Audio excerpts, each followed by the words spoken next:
Today on Cheese Matters, I'd like to talk to you about one of Australia's most popular cheeses that are getting more and more popular, and that is feta cheese. Australians are really learning to love feta, and feta comes in so many different varieties. Traditionally, of course, it came from Greece, and it was made from either cow's milk, goat's or sheep's milk, and we can get all of them here, and we can also get locally produced fetas. If you go to your supermarket nowadays, there is a wealth of fetas to choose from, so let's have a look at some of them. This is a Greek-style feta. It actually has quite a white colour because of the type of milk that's used, and a very crumbly texture. You can see that lovely open texture. Feta gets its name from the Greek term for slice, because the cheese is made in big blocks and then sliced into feta, into different slices. It actually is preserved in a brine solution, and that's why it's used quite a lot throughout Greece, because it keeps so very well. Australian style fetas will have a slightly creamier colour because our milk is creamier and has more vitamin A in it, so that's why we have lovely golden types of dairy products, again stored in brine. And then you can find fetas that are marinated in oil. This is a timboon feta that has some beautiful spices in it, and it's marinated in oil with some bay leaves. Already cubed marinated feta, which are fantastic for little antipasto platters or for tossing onto a salad, so keep some of those in your fridge. And this is quite a unique product, and that's the Persian feta.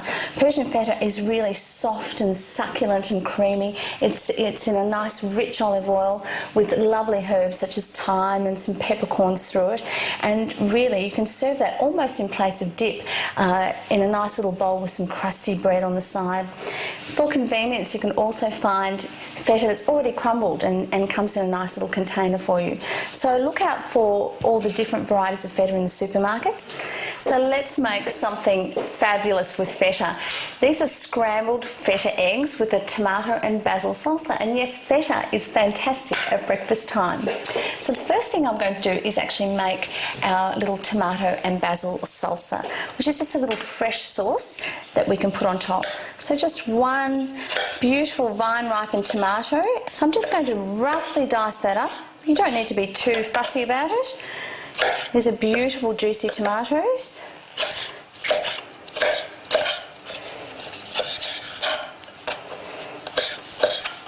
And a little bit of fresh basil.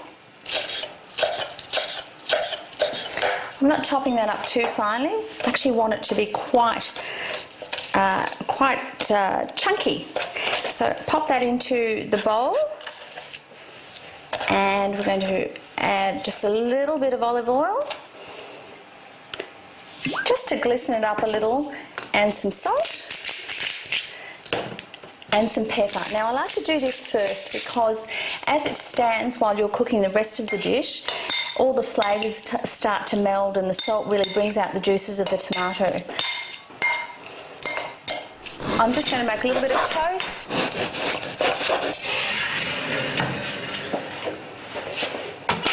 So this is the way I make scrambled eggs, and it really is quite easy, but there's just a few principles. First of all, we need our eggs, so about 8 eggs, and you have lots of fun learning how to crack your eggs with one hand. And now for the feta. You may never have thought about using some feta cheese in your scrambled eggs, but really it's got a beautiful creaminess. And this one I'm using today is goat's feta. You can see it's quite a silky, smooth type of feta.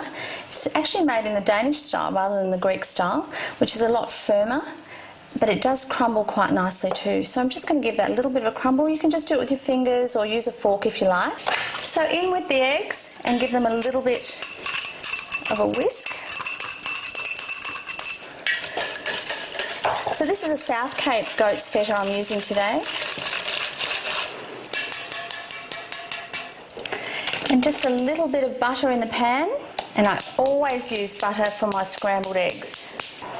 Butter's melted and it's sizzling, and now what I do is actually turn the heat to low before I add the eggs. So the trick with scrambled eggs is, yes, to scramble them, but not in too high heat. So we need to gently coax them to set.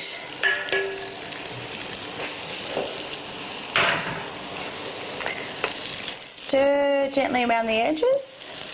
And you can see it's already starting to set. We're after that beautiful curdy type of look, rather than anything that's too scrambled and mashed up.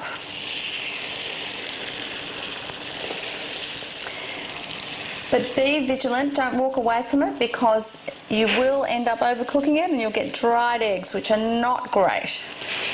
This quantity of 8 eggs is enough to serve 4, and whether it's adults or kids, they'll love it for breakfast. It's just ready now. See how it's still a little bit moist? It's going to continue cooking when I serve it. So this is the time it comes off the heat and onto the toast.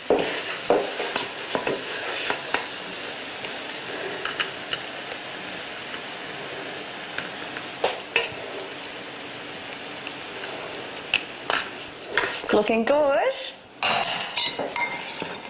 A little bit of our beautiful tomato salsa just on the top. I'm just going to finish that with a little bit of crumbled feta and some black pepper. So who needs to go out for breakfast when you've got a great dish like this? And if you want more cheese recipes just like this one, go to cheesematters.com.au, which is your complete guide to cheese.